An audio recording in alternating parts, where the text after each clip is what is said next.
Welcome back, guys, to another weekly recap of fantasy footballs for the boys. Start off with the recap of last week. Jack Darling gave me the work, and with a garbage time John Ross and Andy Dalton connection, nonetheless. He just knew it was going to pay off. He rostered both of them this week, and it might have been garbage time, but it ended up being It was the brutal, factor. too, because of that Cooper Kupp touchdown. I mean, it actually didn't turn out that would have won me the matchup, but it was brutal to watch that be overturned to put it on the inch line. And I didn't start DeMarcus Robinson either. So I'm 0-2. Kind of sucks. Jack moves to 2-0, shockingly. Yeah, I know. The preseason power rankings weren't friendly to him, but he's definitely shaking up some things. Then we had Tony. He got taken from behind by the rookie for his first win. Dad had a huge week from his two New England players. 3, Brown had a touchdown, too. Oh, yeah, I forgot. Yeah, Brady connected with Brown, and then New England's defense had 2 touchdowns. Yeah. Crazy. Welcome to the league, Dad. You got your first win, man, on the board. 128 points. That's impressive. Big time. Then John beats Joe in the Battle of the Sims by 3 points. I think he earns Bernadette's love with that win. Joe's going to be fighting. He's going to have to do some extra chores at home to try and win her heart back. I mean, that's what fantasy football is all about. The Julio Jones last-second touchdown to win the game. Everyone in the league's rooting against Joe, and John really pulled that one out. Yeah, thanks, John. That was You big. really Thanks, John. did us a favor on that one. Austin Eckler had another huge week, man. Joe had a great pick there. Kyle beat Brian comfortably with Patrick Mahomes having another big day. And Chris Godwin getting 18 points. Mark Andrews all having excellent seasons so far. Kyle starting 2-0. That hopefully will bump him up into the power rankings. I know he's been asking about it. Austin squeaks out a butt clencher with a 61-point victory. Great defensive showing by Austin. Would have made the 85 Bears proud right there. Holding Nick to 60 points. 61-60. I mean, that's just a showdown defensive battle. Austin really got lucky with the matchup this week. He only would have beat one other team in the entire league. If he was facing anyone else, he's starting out 0-2. Man, Austin might have got a little lucky there, but both teams are 1-1 after that matchup. I mean, you can't blame him. He's just got to beat the guy in front of him, and he did what was asked. Can't blame him. Nick only had... Neither of them had someone score 11 points. It happens sometimes, man. Your bad week. Haran takes out the trash with a 60-point waxing over Mancini. Mancini doesn't have a player that scored more than 9 points, and only 3 people on the year have scored double digits. Mancini has hit an all-time low for this league and is still finding ways to drop lower. A league low performance in over 2 years. I mean, he's really looking to break some of Keller's records from season 1. I mean, we all saw that breakdown in the group chat. It was brutal. He was in full breakdown mode. I mean, Michael Thomas his stock is dropping fast. George Kittle has not performed to his draft position this year. He looked like he got hurt, but Mark Ingram looked like he got shot on the field in the second quarter out of the on game. The sideline. Yeah. I don't know what that was about, but then he I think came back in. Yeah, so he came back in. Hopefully he's all right. And... Mancini's team honestly isn't terrible. He needs to stop crying about it. Mark Ingram's a beast. Thielen, Michael Thomas, he's got a great wide receiver core. He's not going to finish last in the league. I mean, he might. But anything can happen. I'm not going to put my money on for him to finish last. Justin gets back on track, proving to everyone why he was ranked first with a dominant victory over Team Lil Pump. Lamar, Odell, and Kelsey all had big days. Lamar, 30-point performance again. It's his second in a row, yeah. Second in a row. Odell finally showing why he's worth a keeper. Hopefully he can keep that up. Yeah. Was he wearing the $1 million watch again? This one was more expensive this week. Last week was like $250. This one was, I forget how much it was. It might have been $1 mil. Yeah, that was $2 million. I think so. Yeah, $1 or $2 mil. All right. We're gonna do the power rankings reveal right now. Before we put it out, a lot of QBs got hurt this week.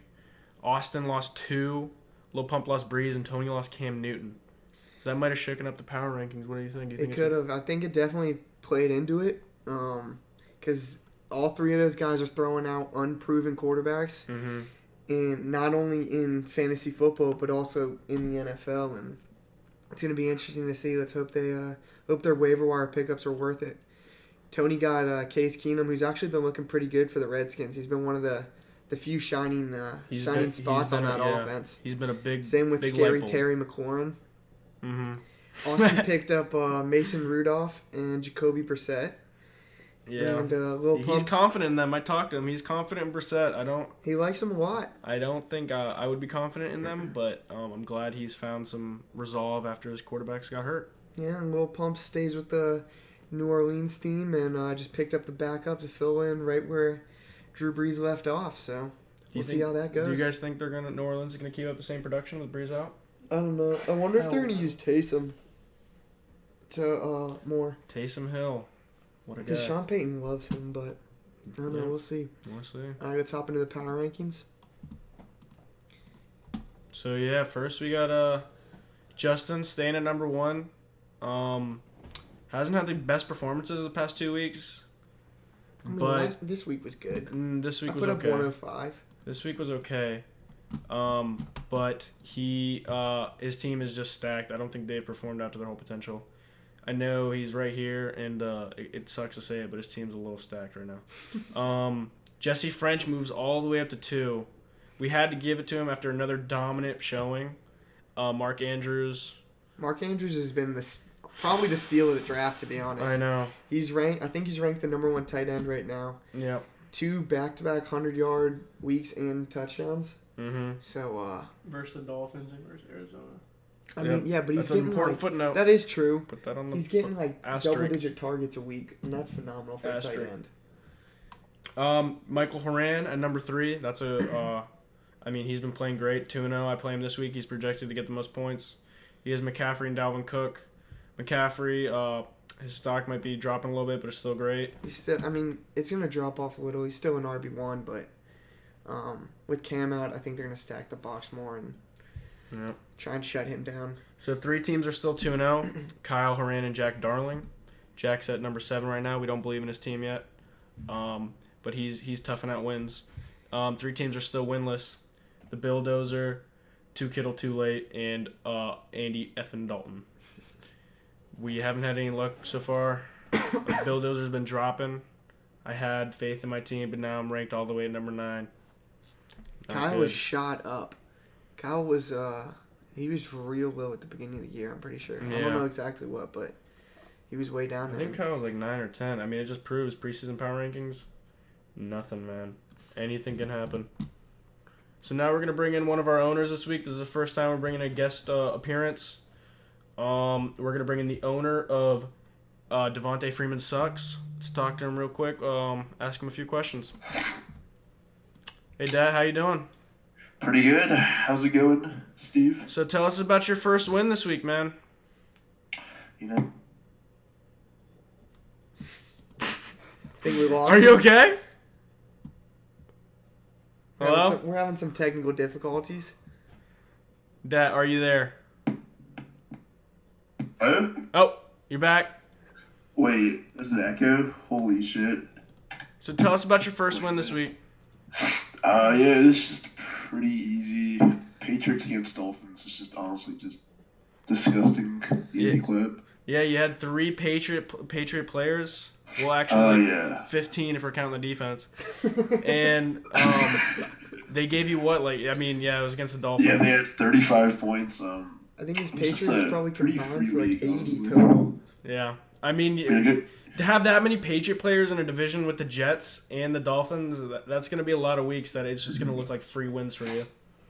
Yeah, especially when his best player Cam Newton has 10 points. It's just too easy sometimes. But, it feels good to get the first win. So are you going to try to keep this momentum rolling into next week? Yeah, I'd say so. I mean, he's running Jacoby Brissett. Yeah, it's Sam Darnold and some other retard who got injured. Big Ben. He had Big Ben. Pretty tragic for him. So he's running Mason Rudolph or Brissett. I mean, I don't know. So this week the power rankings put you at number 10. You're up 4 spots from last week. How do you feel about that? You think it's right? I was in last place. Holy shit! I mean, you had a pretty poor week 1 performance. Most rookie coaches do the same thing. It's all right, Yeah, I was. But Even, yeah, no, you I was moved up. 13th points. Yeah. I mean, Yep. You moved You up. were You're up to awkward. 10. You had the most points this week, but half your team isn't playing the Dolphins next week, so it might be a little tougher of a challenge. That's a fair point. I just hope Tim Coleman plays. He is my idol. Nice. So one more question we got to ask before we let you go is how are you handling being an Antonio Brown owner?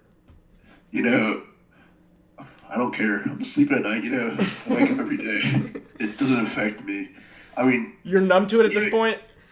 when you have an org as respectable and honorable as the Patriots back in the day, you just have to put your faith in them. Put your faith in the system. Exactly. Robert Kraft is an honorable man. I mean, One of the Tom classiest Brady. guys in the NFL, I would say. Exactly. Tom Brady to Brown, probably the most scandal-free, American value combo I've ever thought of. It's just That's why you draft them. that's why you draft You Antonio. get guys that are going to stay out of trouble, and you just set it and forget it. Don't got to worry I mean, about them. like it says in the Boston Globe, when Antonio Brown is on the Patriots, he's our bad guy. Right now, he's my bad guy. And I have never felt so close to being a Bostonian in my life. It feels good right now.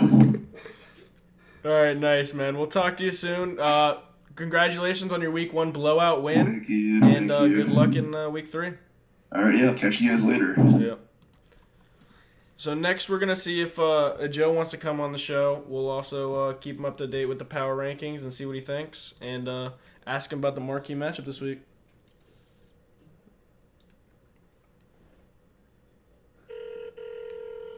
We're calling him in.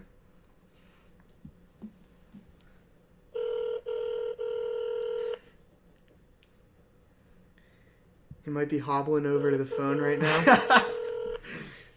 Heard he took a tough spill the other day playing some football. Hello. Hey, Joe, welcome on to the show. Thanks for having me, boys.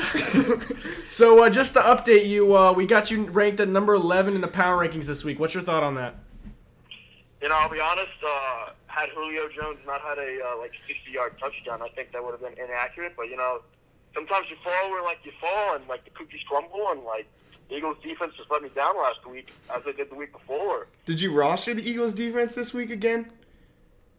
Say it again? I think you have to, because currently it's just too expensive to roster anyone else. And any other defense that's worth anything, it's already been sticked up. And, don't get me wrong, I've been doing my research, but it just looks like getting matchups on the defense for the waiver wire just aren't good enough. That Julio touchdown probably hurt you double then if they scored on the Eagles and John had him. Yeah, I honestly was watching all the games as I did the week prior, because the week prior I was a close battle between me and Justin for the rivalry bowl, or as some other could say, the Noller Bowl. And the Sims Bowl, it was just tough. The second week in a row I had to watch it down to the wire, Monday Night Football, and I was convinced I had already talked a little bit of trash in the group chat to realize maybe it was a little bit too early for that before Julio caught that screen. If anything, I'll be damned if Matt Ryan ever scores something like that again. So talking about the rivalry bowls, you've got one of the hardest starts to the season with 3 straight rivalries. How's rivalries? It definitely is a testament to our team. This week, hopefully we come out, hopefully we bump some heads, we make our name out there. Because Sarchette, if anything, probably would be proud of this game, but it's definitely gonna be a lot left out there on the field. That's what we're gonna talk about. This week's the battle with who Sarchette hated more bowl. You versus Kyle. Kyle's on a roll, 2-game win streak. And you've had some close hopefully I ones. can end that. If there's anything that I know better, it's that Sarchette knows where Kyle's belt is, and I'm gonna make sure I have that for him before this game starts this weekend, so he didn't know what to do. So, last question about your week 2 rivalry. How's that going down in the Sims household? I'm sure Bernadette and Paul aren't pretty proud of you. When I was at home before my doctor's appointment today, talked to my older brother about it, and then I talked to my mom about it. Honestly, me and John haven't talked since. It's just the mentality you need in this type of league. With 14 people, the fact that I paid his buy-in and he still beat me, I think it's kind of disrespectful that he would do such a thing to me. I think you should have benched Julio for you. But, hey, I guess it's all war out there in the trenches. All right, closing thoughts on the upcoming week. Closing thoughts. Hopefully, I kind of hope Mancini gets a snag on the win this week. Don't know who he's playing, but I think like maybe either get him a Snickers, because I know the Steelers aren't going to win for him. So maybe hopefully he gets a win in fantasy, so he quits freaking out. Mancini's That's playing. kind of annoying. Second, I'm kind of a big fan that Jack Darling is the highest-ranked fantasy player in Fredericksburg, Virginia, currently. Granted, no other players in our league are in Fredericksburg, so props to him. And then, lastly, I just like to make one shout-out. I think Michael Oran's team, even though it may be ranked very highly, I still think it's dog shit.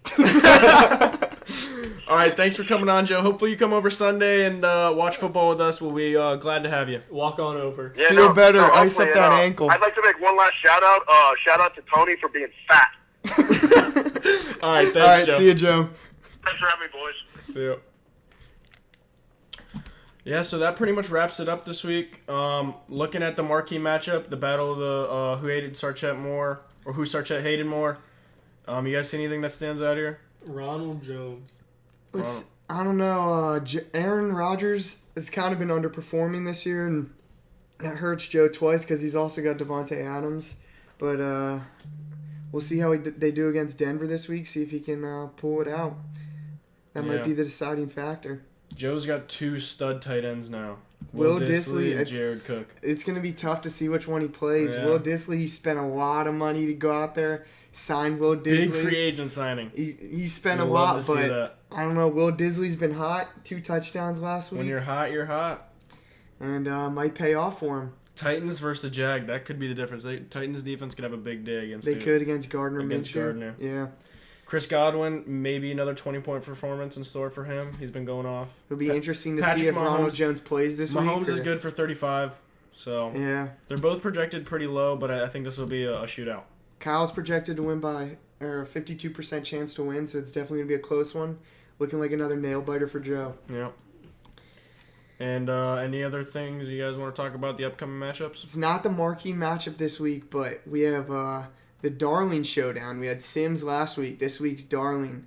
And it's going to be interesting. We might have to check in with Kevin and see who he was rooting for, but I don't know. It'll be a close one. Jack's hot, 2-0. It'll be good to see if Brian can knock off that undefeated record. That would be If there's good. anyone to do it, it's Brian.